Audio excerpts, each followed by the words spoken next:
Okay. Looks like it's been a minute, so I'm gonna just at least get started with everybody to introduce the topic and introduce the people that are gonna be on the call with us. Um, Good afternoon or good morning, depending on where you all are in the country. I'm really happy to have such a large group of individuals. I know this is a topic of conversation that many people are interested in, and in some, hopefully this will help with some of the conversations around employers. We really want this discussion is going to focus on the business aspect of it. So it may not answer every technical question that you might have about the program. We're really trying to do this on a foundational level to offer employers and industry just a better sense of what's happening, what came down from the federal level, and what you should expect over the next few months with some of the community and technical colleges that you work with. And what the state might be implementing as well. So we are very lucky because we have a guest that we didn't actually call out in our socials, but Jim from the American Association of Community Colleges is joining us today too. So we're excited that we can have a showcase that even as national organizations, we're thinking about collaboration around this topic, and that we really want to be supporting one another in the conversation. So. I am going to you don't actually have to listen to me, employers, today. You're going to be listening to our friends, Jim and Caroline, and they can introduce themselves as we get to the conversation of their slides. So I'm going to pass it to Caroline for some history, and then Jim's going to follow up with a lot of the technical things too, and let me know when you might need me to switch some slides. Caroline. Okay, sounds great. Hello, everyone. Good morning, good afternoon. Thank you so much for joining us today.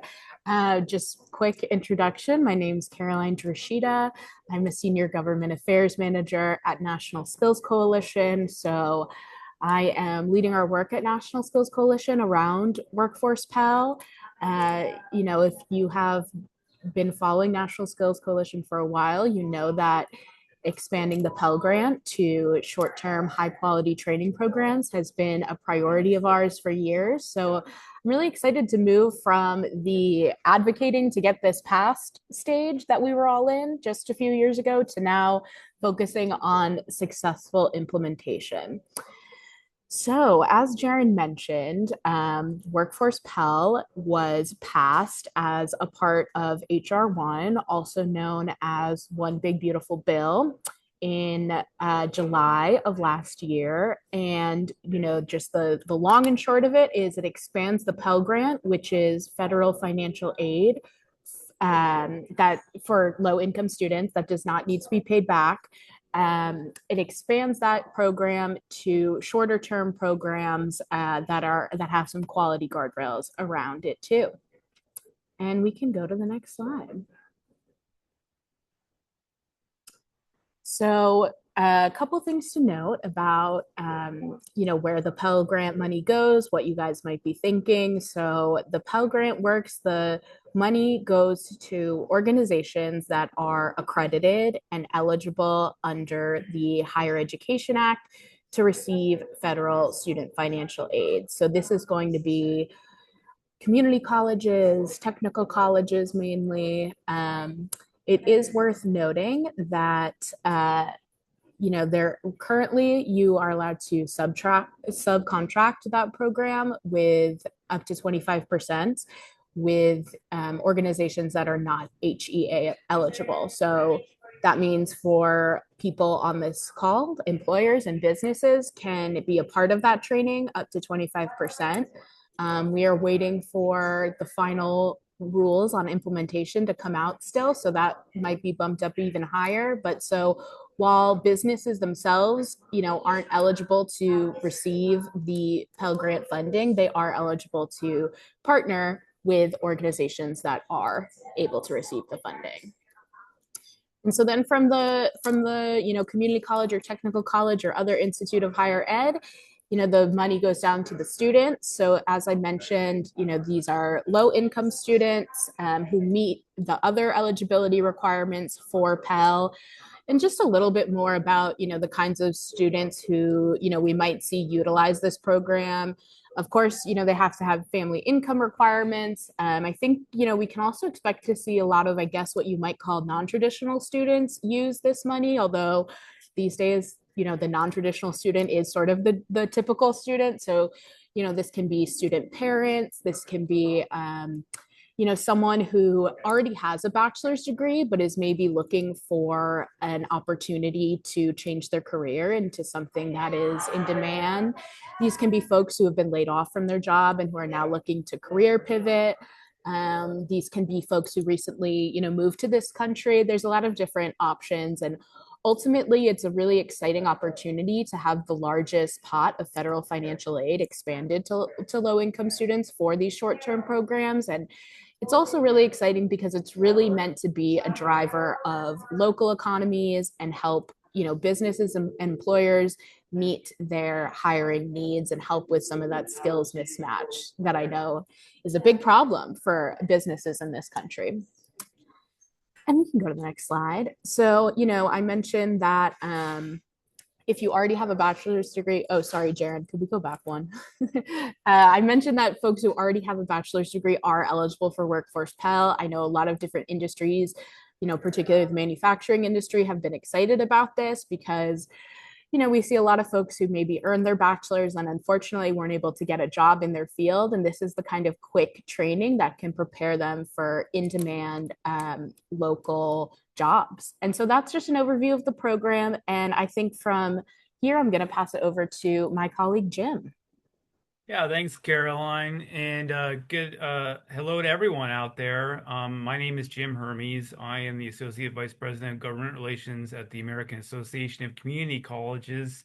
And let me just start by echoing Caroline's initial comments about how excited we are that that Workforce Pell is now enacted into law. And I think some of us maybe thought we never see the day when we were talking about regulations and implementation of Workforce Pell, but here we are, and we're also excited to have an administration that is showing its dedication to making this work. And as you'll see in the well, I've already seen a little bit of, and you'll see more of in the coming slides. It's not a simple program. There's a lot to it, and what needs to happen for programs to become eligible. But all that will start on July 1st if the Department of Education is able to stick to its plans.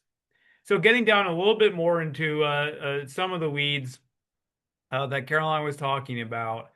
So she mentioned the fact that this is for shorter term programs, right? So what does that mean exactly? So currently, a program has to be at least 600 what's called clock hours in length in order to be Pell eligible, or 15 or more, actually 16 or more weeks in length to be eligible for the Pell Grant program. So what Workforce Pell does is lower it down to the numbers that you see here.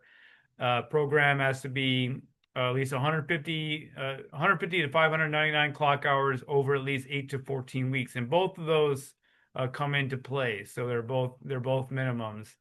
The program has to have been around for at least a year before it become eligible, and that is when we get to the part of this where we're talking about the proposed regulations. That is one of the issues in terms of exactly how to define that.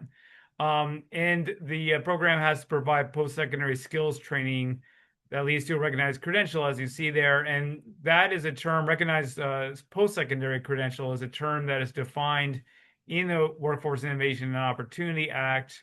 There is a lot of emphasis both in the law and the regulations about aligning Workforce Pell with the WIOA programs. And this is one example that's baked into the statute itself in terms of where the definition comes from. The other thing that's very worth noting about Workforce Pell is that non-credit programs are eligible for Workforce Pell. So that is a little bit different than than normal, for what we call normal Pell, I guess now a regular Pell.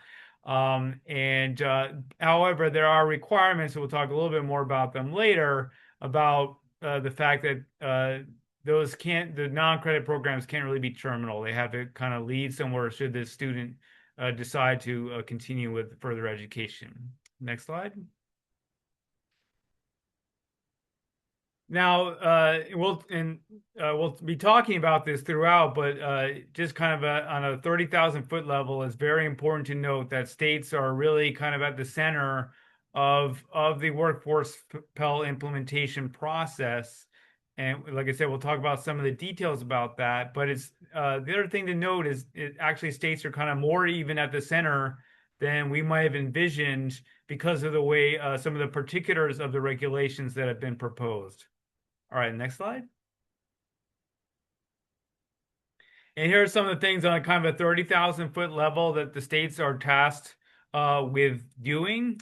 And that is, determining which programs qualify. We'll talk a little bit more in particular about that in a minute. And then monitor the program outcomes, devising a procedure for doing that, and set quality guardrails. So the states have a lot on their plate in terms of the implementation of the program. And then on the next slide, uh, here are some more of the particulars about what the state is tasked with doing.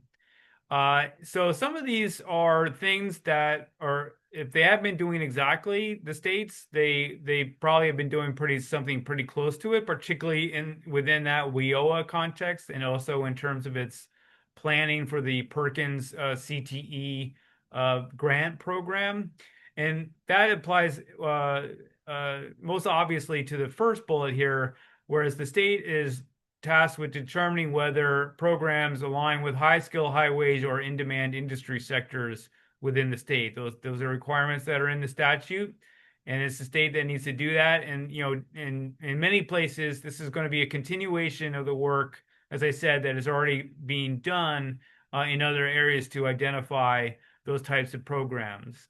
Similarly, it's separated out, but it's really kind of the same thing. The state has to determine that whether a prospective program meets employer hiring requirements in the state. And then these last two are things that are probably for a lot of states are kind of further afield. And it's worth noting that prior versions of this legislation had a specific role for accreditors, but the version that eventually passed as part of the reconciliation bill, HR 1, does not have a specific role for the accreditors. So that resulted in some of the things that the accreditors would have done being left in the hands of the states, and that's to ensure that, as I mentioned before, that the Workforce Pell program basically leads somewhere. It has to be stackable and portable across employers, and also stackable from one academic program to another. And then the last one is that basically says that there has to be a program somewhere, whether at the same institution that offers the Workforce Pell program. And in fact, that will probably, in the vast majority of the cases, that's what we're going to be talking about, or another institution. In either of those scenarios, there has to be a program somewhere that awards credit for the work that is done in a Workforce Pell program. So again, if the student, after completing that Workforce Pell program, they want to move on to another, a credit or a degree program, they're going to get credit for what they have already done in that program. Um, and then here's just a couple of examples of programs that kind of come to are part of the discussion, in terms of ones that come up more often than not, of things that fit within that time frame that I was talking about before, and also potentially meet some of those other requirements. So that's just kind of an illustrative list. But there is more. So in terms of accountability metrics, in addition to everything that I just laid out that the governor is responsible for, these are all things that technically the Department of Education is tasked with determining under the statute. However, the first two things here, the completion and the placement rates, have been essentially outsourced to the states. So the states are tasked with making these computations and certifying that the program meets these requirements to the Department of Education, which technically, finds that the program does meet these requirements. So, as it says here, there's both a completion and a placement rate. They are both 70% of the students, and there are some issues particularly with the placement rate and what the department has put out in the regulations. We'll talk about that later. And then finally, there's an earnings requirement. So this one is squarely in the hands of the Department of Education. The department will be making the calculation in this case. And really, this is unlike other earning requirements. It is definitely based on earnings for sure, but it is really at the bottom of it, it is essentially a price control on what a workforce Pell program can cost. So basically what the calculation is you take the median earnings of the completers of a program, you subtract out 150% of the poverty level from that amount, and 100% of the poverty level for a single person is about $23,000. So the difference between then that those median program earners and that $23,000 amount, that's basically what the program is allowed to charge in its published tuition and fees. Um, so that is, like I said, and then the department would publish that amount at some point in advance, and that's the limit on what a program could charge in tuition. So, say for example, the median earnings are 28,000. Subtract out that 23,000. That means a program could charge as much as $5,000 for tuition and fees. So that's a little taste of there's a whole bunch more in terms of nuances, that's for sure. That's a little taste of the requirements, and I'm going to kick it back over to Caroline. Great. Thanks, Jim. Thank you for taking the slides that were really in the weeds there. So as Jim mentioned, workforce Pell programs can start, ramping up on July 1st of this year, which is really exciting as long as they've been up and running for 1 year. But I think it's fair to say that not many programs will be ready to qualify by that July 1st. I mean, that's just right around the corner, and there's a lot that states need to be able to verify in terms of data and reporting before July 1st. So on the next slide, you'll see kind of how we are thinking about it. Just to use the cliche, it'll really be a marathon, not a sprint. So we are just kind of encouraging our partners, if you have a program that squarely fits all of these many layers of verifications and eligibility, that is a great place to start. And if you have programs that you're like, oh, I think they might fit, but I'm not sure, or I'm not sure if they're going to reach the 70% job placement rate, we may be at 60%. Then that is kind of a longer term goal that you can address. So as it says there on the slide, we're really seeing this as a starting point of July 1st as a starting point. And also we are just hoping that more broadly that, some of the implementation challenges that maybe come up with Workforce Pell can lead to the administration, the Department of Education to release further guidance or release further legislation around how to better improve our education and workforce systems so that Workforce Pell can have a really successful implementation. So for example, we know that Workforce Pell isn't going to, solve all the problems within our education and workforce system. So we want to continue to advocate for solutions that are going to help students and businesses access this program. So that includes wraparound supports that meet the needs of workers. I mentioned who some of these students might be. So making sure that there is ample funding for childcare, transportation, housing, books, materials, etc., is really, really key and is a part of our advocacy at National Skills Coalition. Again, if you've been, a part of NSC for a while, that we really support industry partnerships, which are those partnerships between businesses and training providers to meet the local needs. That's going to be really important for Workforce Pell rollout to make sure there's that synergy. And so we'll continue advocating for dedicated funding for this. And then data collection and modernization. Jim went through just some of the data that states are going to be expected to report. There is a bipartisan bill in Congress called the College Transparency Act, which would put some dedicated funding around making data collection just a little bit more robust so that states who don't have all the data to report up to their governor are able to kind of access it and then be eligible for Workforce Pell. So, all let's just say we know that Workforce Pell is not the end all be all, but it is a really exciting tool that we're hoping to continue to leverage for more advocacy and solutions. Is this? Yes, this is me as well. So already coming up, we are seeing some challenges that states will face. So one of them is, data infrastructure for outcomes reporting. And I'll just kind of give a specific example here. So, your state workforce board already probably, of course, reports on WIOA, which has, several different reporting outcomes. One of them is percentage of participants employed after second exit leaving the program. In Workforce Pell, this is a requirement too, second quarter after exit of program employment. But with Workforce Pell, it gets a little more specific. It needs to be in a job that's in demand, and that the credential prepared the student for. And so not all state data infrastructure has that information readily available already. So states are really going to need to build out their unemployment insurance records, et cetera, to be able to meet the needs. Consistent definitions, there's CTE Perkins to consider, there's WIOA state definitions to consider.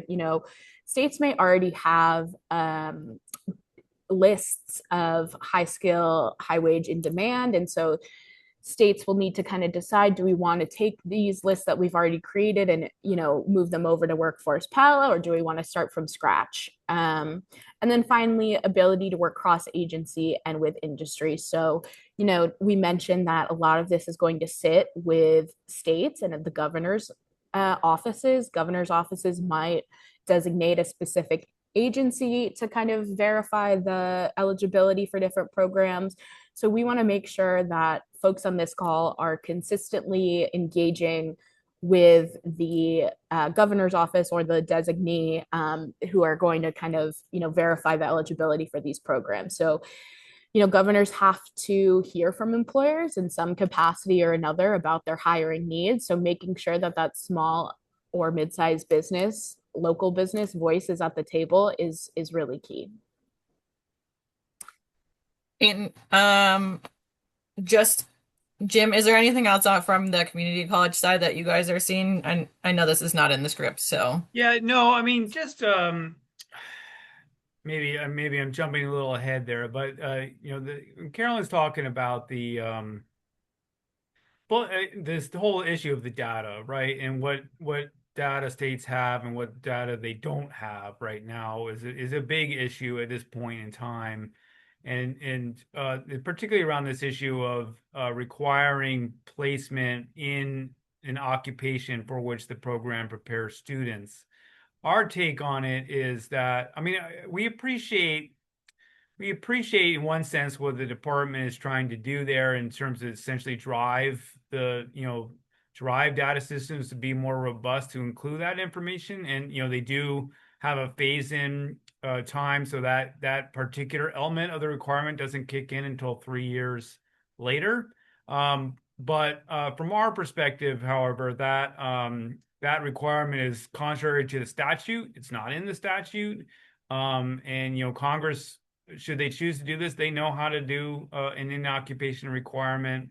And we think honestly, we think it's optimistic that data will be, there in any sort of comprehensive way in 3 years from now. So we think on balance that's going to just cause more problems in terms of getting programs approved and keeping them approved, should that stay in the regulations. appreciate that, Jim, for sharing that too.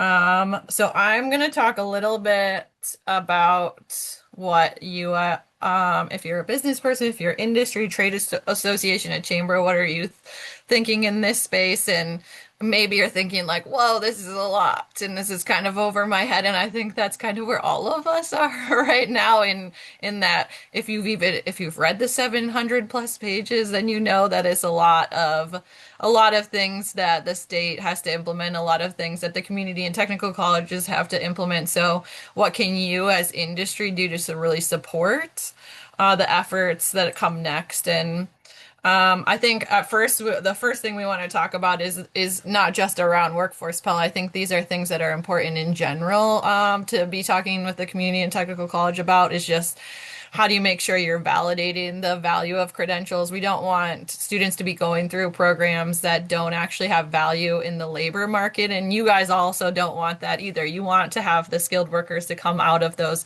talent pipelines that you really respect. And I know a lot of people on this call and a lot of employers that I work with really have a great respect for the community and technical college system. But especially for Workforce Pell, it has to be, to Jim's point of talking about data, that it has to be aligned to the real workforce demand. And that's how they continue to have eligibility under Workforce Pell after those 3 years is that students that are going through, say, a welding program get a job where they are a welder. And that's the most important purpose is that you're also thinking about how you can maybe, and I do have it at the bottom, thinking of guaranteed interviews for some of these students because hiring those program completers is a really big thing too. If there is a 70% job placement, it's not just that they have to complete the program, they have to be placed in those jobs. Um, and that really talks about that continuous feedback loop between employers and community and technical colleges because we want them to hear if something isn't working, you want to be talking to the community college to say, like, these are the skills that we actually need. Can we change that? Because then I would hire a person. We don't want it to just stay like, oh, I'm not getting the right talent in the door. We want to have those conversations that keep things moving. And some of that is around, I know people are going to be opposed to the guaranteed job placement. So I'm talking guaranteed interviews at the very least, talking about we're going to interview these students that are coming out of these programs and see if they're a right fit for the culture of the organization or the business. So thinking about those things are important pieces of making sure Workforce Pell actually works.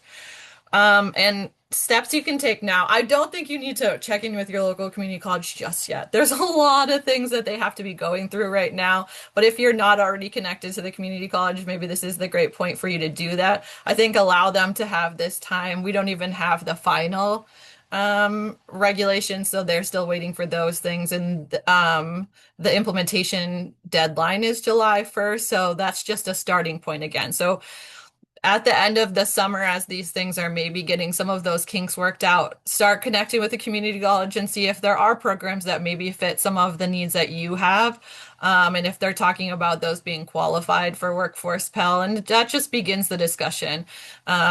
It may be that there are programs that if with some tweaking, could be helpful and could be used for Workforce Pell, but you guys have to kind of have those discussions together to see if that's maybe a piece of it, or are there other funding mechanisms that you could be using in the state or federal with WIOA dollars, breeding those things with your Workforce Pell. And then if you have the capacity or you have connections to talking with the governor's office or some of the state workforce board members, maybe they're friends of yours, or you sit on the state workforce board, those conversations about how we're making sure that all employers' input are um, in those conversations because um, we want to be representative of the whole state, and small and mid-sized businesses maybe don't always have the capacity to be speaking up at the same time as large businesses do. So just checking in to see what the process is going to be for getting employer input on those.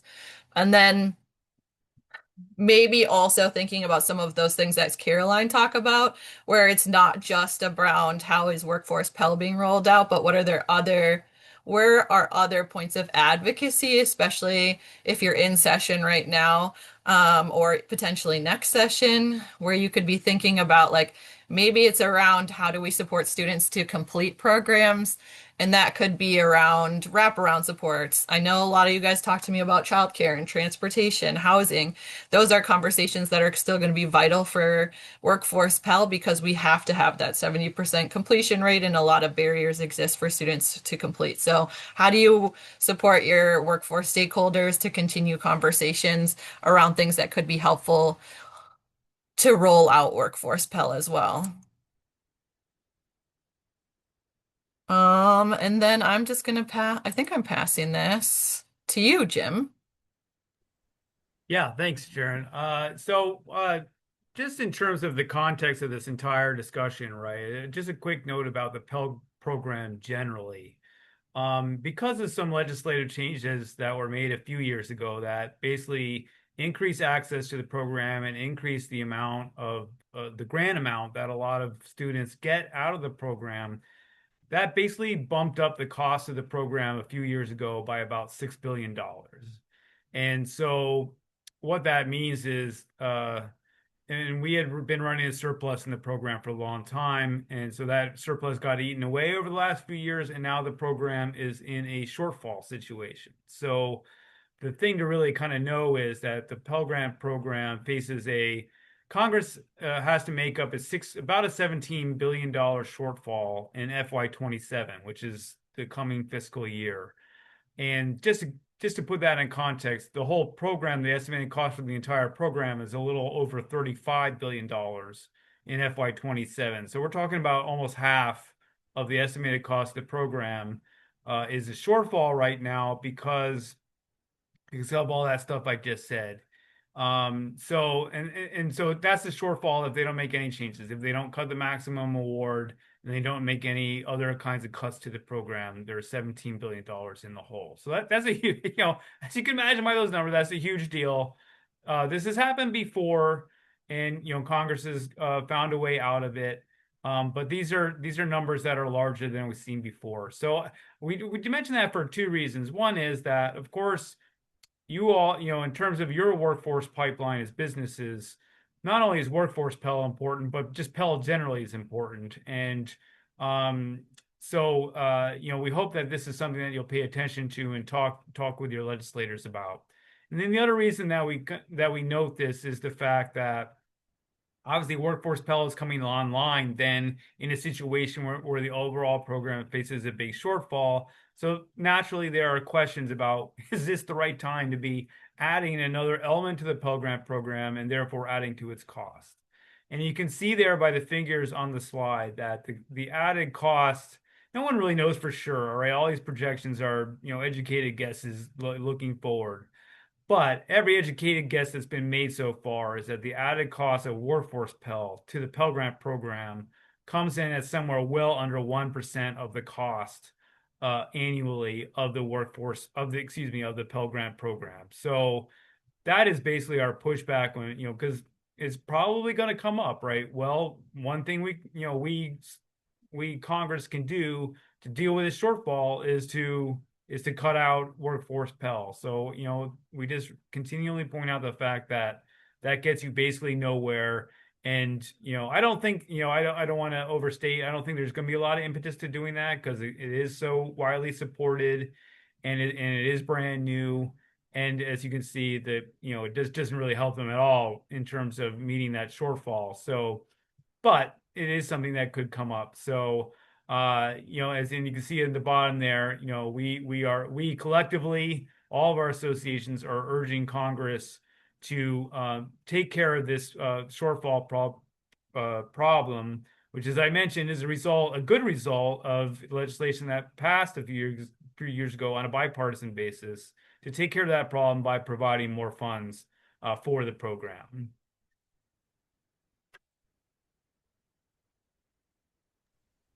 All right. So now that you all have the 101 of Pell, we're going to talk about where Workforce Pell is in the federal process. So the Department of Education is working on issuing its final rules that will help guide states in how to implement Workforce Pell.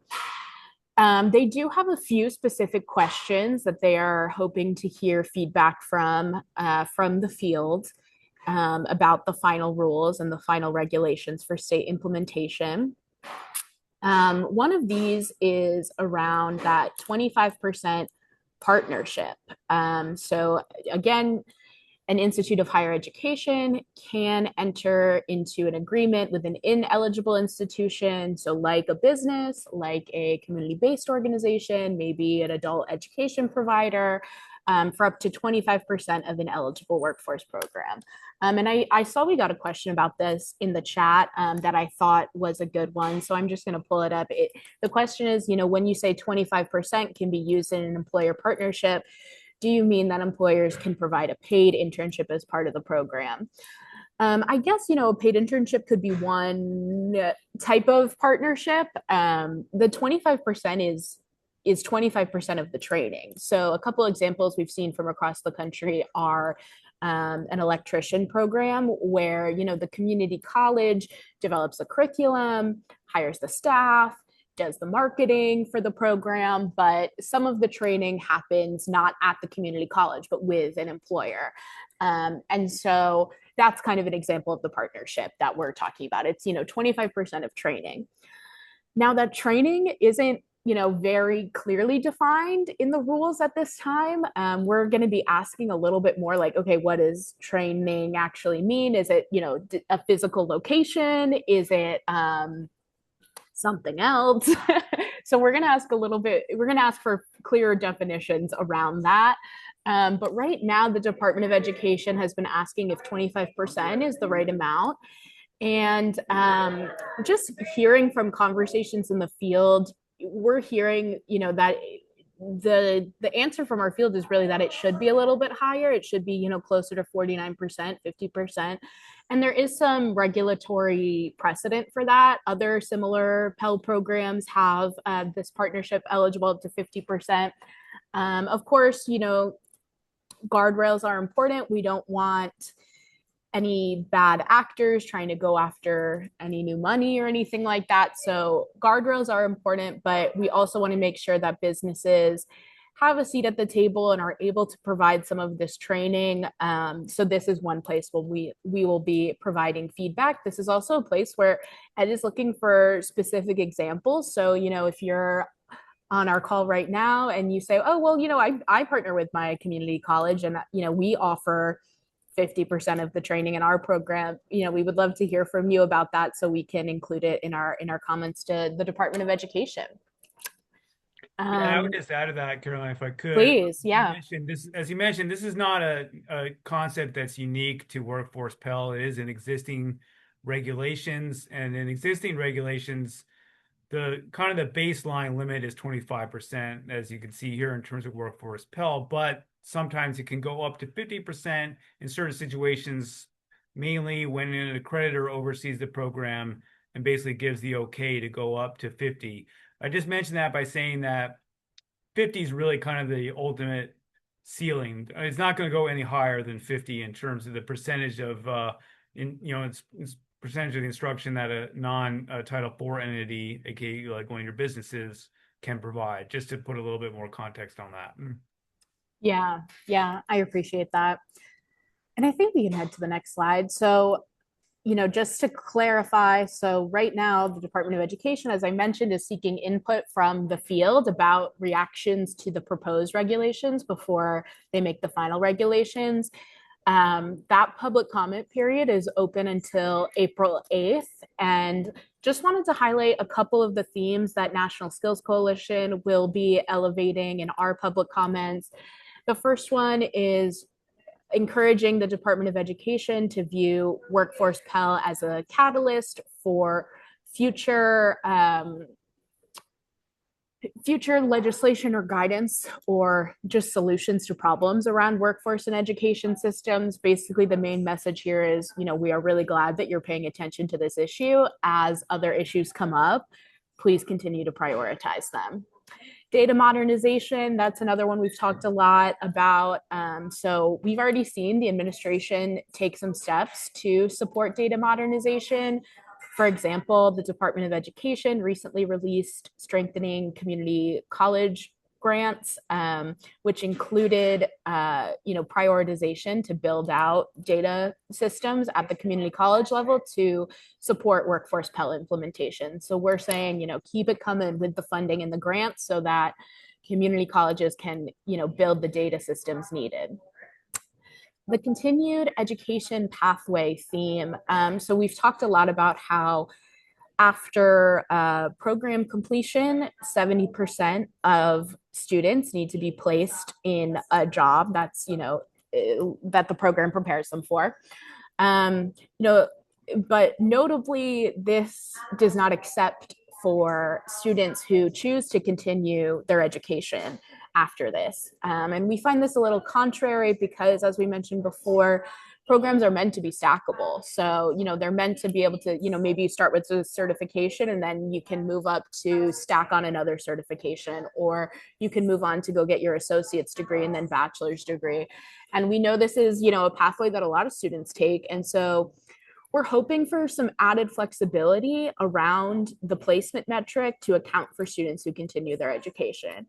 Just to be honest, I'm not sure that the Department of Education will see it that way. There's a lot of debate on this during the original rulemaking, and they feel that ultimately this is, a program that's meant to lead to an in-demand job. So not sure if we'll see any movement, but of course, just want to raise up the experience of folks in our network. And then finally, raising the 25% ineligible partnership rule, which we already touched on. And then, Jim, is there anything you want to highlight that AACC might be focused on in your public comments? Yeah, thanks, Caroline. I mentioned one thing before in terms of the job placement rates, and I think speaking more generally, a lot of our, first of all, we echo some of these things that Caroline was just talking about, particularly those second two.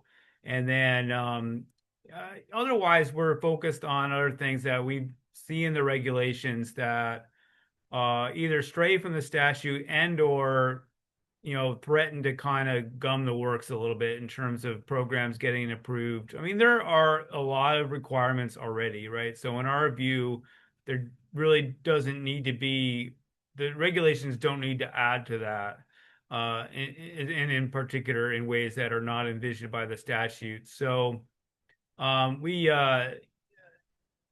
yeah, I won't get too far into the weeds, but we're kind of concentrating on those kinds of issues. I mentioned earlier when I was talking earlier about there's a there's a requirement in the statute that a program has to have been in existence for 1 year before it can become eligible for Workforce Pell. And the way that the department in its proposed regulations has interpreted that, they interpret that to mean that the governor must find that the program has existed for 1 year and met all the requirements that the governor has jurisdiction over for a year. And we think that that is, again, contrary to the statute, and will just at least at the outset it will hamper the development and the approval of programs that otherwise I think were envisioned to be potentially approvable. Because some of those requirements just might not fall into place within that year time frame, but that in our view is perfectly okay. I mean, the general idea there was, you have to the institution has to show us that there's some demand for this, that you have some track record of offering this program, but it really shouldn't go beyond that, in our view anyway. So that one I'll mention, and there are some others, but that's kind of the theme of what we're focused on. And that's great to bring up, Jim, because I was talking to my good friends over at NCWE, and they brought up the fact that employers should be maybe concerned more about that 1 year existence, largely as this continues to roll out and employers need to change things that are in programs. Does that then shift? Does that program has it now existed for 1 year, or because you changed things, does it now not exist for 1 year? So employers, we all know that you are continually changing. Industry is changing significantly. We know that you're talking about anywhere manufacturing, healthcare, construction, all of you guys are changing a lot and you need different skills to be added into those contexts. So that's something you should be following. And if you are making comments, you might want to lean on Jim or think about like how they are phrasing some of those things because those might be things that you want to put into a comment, especially if you're a larger industry association making some of these comments. So I just want to offer that as another thing to add on to that conversation too. Yeah, and maybe I already did write that in here. But the other thing that you should just be thinking about is that in in the actual legislation or the draft regulations, it doesn't actually say that community and technical colleges are a required partner for the state workforce or for the workforce Pell process. However, most states that I've talked to are indefinitely including the person who's actually implementing the program, which would be the community and technical college program. So just being mindful that if you've already created programs and design programs with your community college system, that it is key for them to be a partner in those conversations at the state level because they'll be wanting to share all of these good things that you guys have worked on. And as you design and approve new programs, that they'll be part of that implementation process. And I already kind of talked to that point that Jim raised, but also employers should be following the process of what it means to be in existence for that 12 months prior to. So that I think, Caroline, you want me to talk Sure, about how you're doing this, or do you want to do it? Jaren. I'll add in anything if you forget. Okay. So Caroline created a wonderful document that then I stole most of what she had and put into an employer-facing document.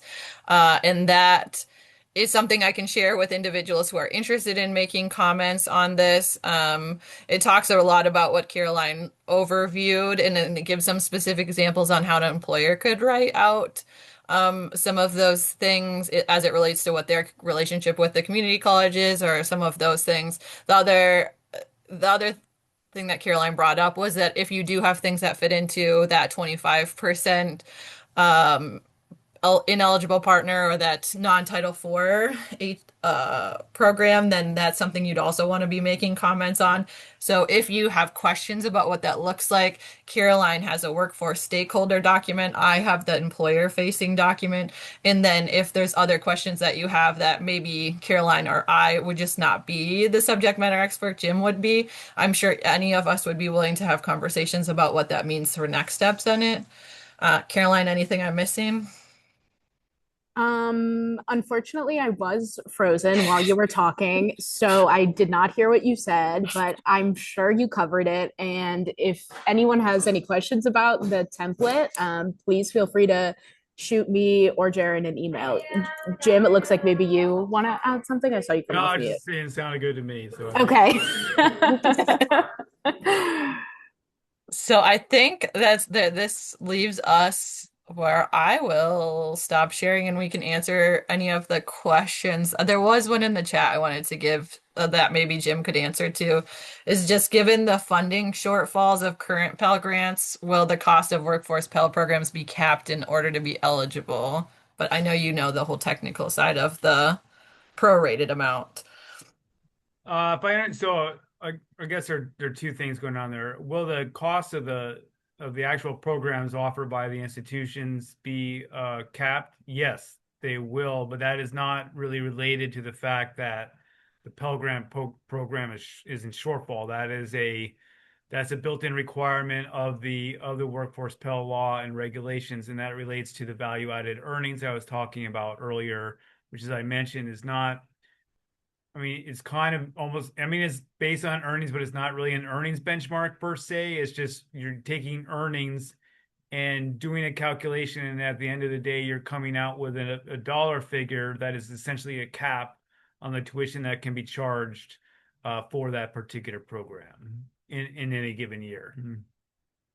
Yeah, and I will just add to the question. I mean, previously we have seen the Trump administration propose um, cutting the maximum Pell Grant award by about, $1,000, I think it was, in the last presidential budget request, which is, one way that the administration is trying to address the shortfall. I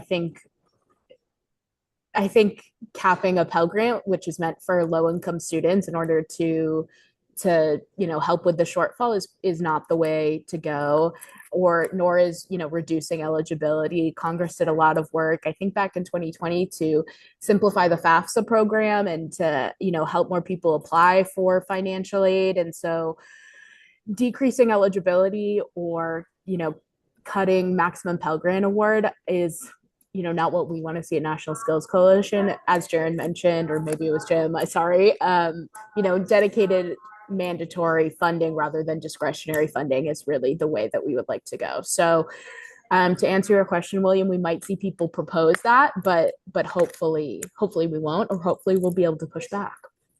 Yeah, and I would just add, this goes kind of just to the basics of the Pell Grant program, for those not familiar. So while the program is the program has two basic sources of money: discretionary appropriations, which Congress decides every year, and mandatory funds that Caroline was just talking about. It's mostly on the discretionary side, but even though it is a program that Congress decides how much to fund it for every year, it operates like an entitlement. So that means that a student gets the grant that they qualify for no matter what. And so that's the reason that this program can be in surplus or shortfall, because it operates that way. So different way of saying that is, if Congress doesn't provide enough money for the program, it's not like, it doesn't mean that once the money runs out, no one can get a grant after that. It doesn't work that way. It works more like if you qualify, you get it, but Congress they're given a number, basically. They've been given a number now that they have to meet, one way or the other, either by providing more money and or making changes to the program that would apply across the board, to everyone, either by reducing the maximum grant or making other eligibility changes. And that's why I say employers still need to have their voices heard in these conversations and be aware of the things that are happening at the federal government. So I see there is a question about the person says, I don't understand how Workforce Pell counts for academic credit if it's a non-degree or non-certification program. So just talking about that stackability requirement. Yeah, that would basically operate through a process called credit for prior learning for the most part. So this happens now. I mean, a student will come into a student might come into an institution and not even have like a non-credit program, but just like stuff that they've learned in their jobs over the years. And they'll go through a process and analyze that and award academic credit, for that experience. Now, this is obviously a different, because it is a program, it is program based. So basically what will happen is, and like I said, this will probably happen the vast majority of the time within one institution. They'll say, all right, we got this Workforce Pell program. This is what students learn in that program. What other program do we have where we can award academic credit for that particular learning that happens in the program? So that's how that would basically happen. Caroline, I think you might have answered that, but there isn't a way for employers to get reimbursed for internships at all through this, correct? Is because this is just for Title IV. Like these are programs that exist, the credit, non-credit or credit programs. I think that's right. Yeah. So, um, normal it's through a WIOA program. Employers might be able to be reimbursed for on the job training. I don't think that would apply under workforce Pell Grants, but Jim, correct me if I'm wrong. And Definitely not directly. right. It could, I mean, depending on your arrangement with an institution, maybe something there.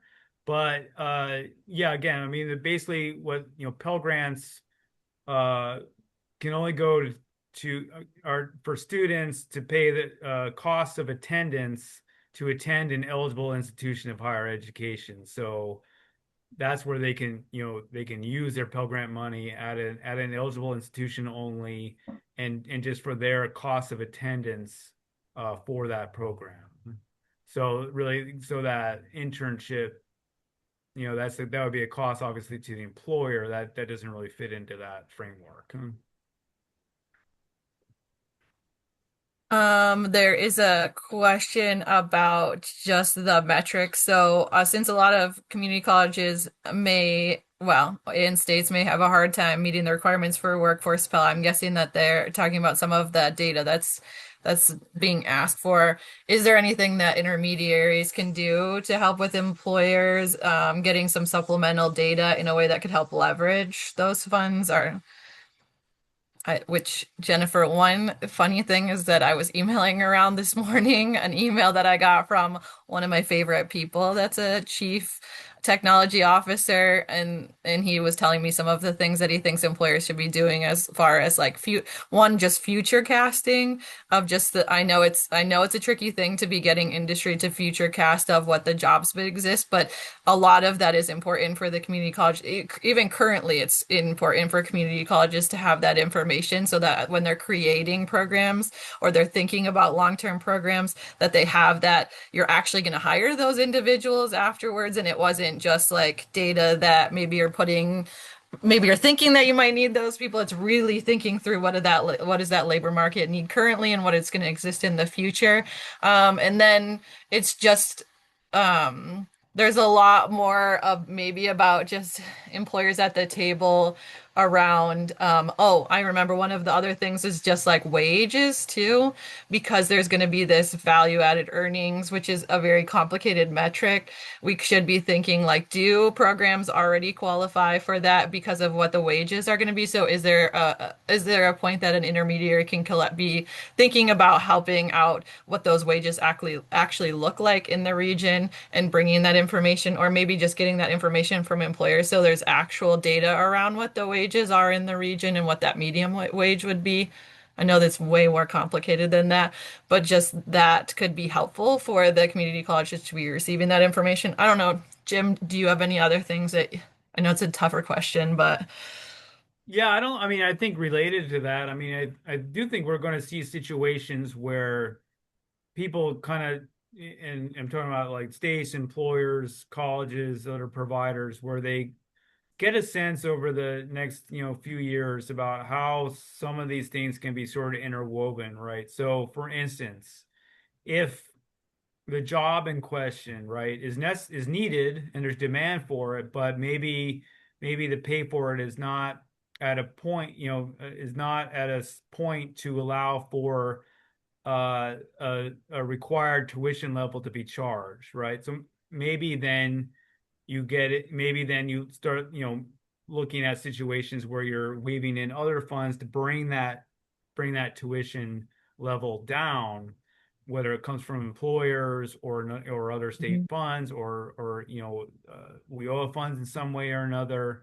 How there's going a lot of this is going to be how various things interact and affect that tuition number. Like I said, in cases where uh, in order to provide students with the access through Workforce Pell, that number would have to come down for a given occupation. yeah. I know we only have a couple minutes left. Is there anything that you guys are seeing that? Oh, I know this one maybe I don't know if it's an easy one to answer, but will these be available for virtual learning programs that lead to certifications? Yeah. Yeah. The short answer is yes. There are some limitations in the regulations regarding that. One that we're focused on in our comments is the process by which there's a process laid out in the regulations by which states would have to reach agreements to determine that, for instance, you have a student in state A wants to attend an online program given by an institution in state B. State B and that institution that state have to determine that program is in an occupation that's on the state A's list, basically, of high skill, high wage, or in demand. And the regulations kind of lay out this agreement process to do that. Our take on that is that the agreements shouldn't be necessary. The information will be out there. It's required by other parts of the regulations. So again, that's another point where we think that the regulations introduce a little bit more friction into the process than is necessary. But yes, so short answer is yes, those online programs are eligible, but there are some complications around them. Well, I know we're out of time and I know I didn't answer some other questions, so we'll try to answer those questions in the email as we send it out. But I want to thank Jim for being on this call with us. It's very helpful to have the information from the American Association of Community Colleges, and Carolyn, thanks you for being on the call as well. We are people that you can use as a reference for maybe some questions that you have, some of the technical questions or some of the other questions. And then as this rolls out to states, that employers and industry associations can always feel free to connect with us and see what places they can use for advocacy or just some things that they're seeing that maybe work or don't work. We'd love to hear about some of those things that are rolling out as well. So thank you all so much for being on this call, and know that there'll be more information as it rolls out and more one pagers for you to be able to see as well. So thanks again, everybody. Appreciate your time.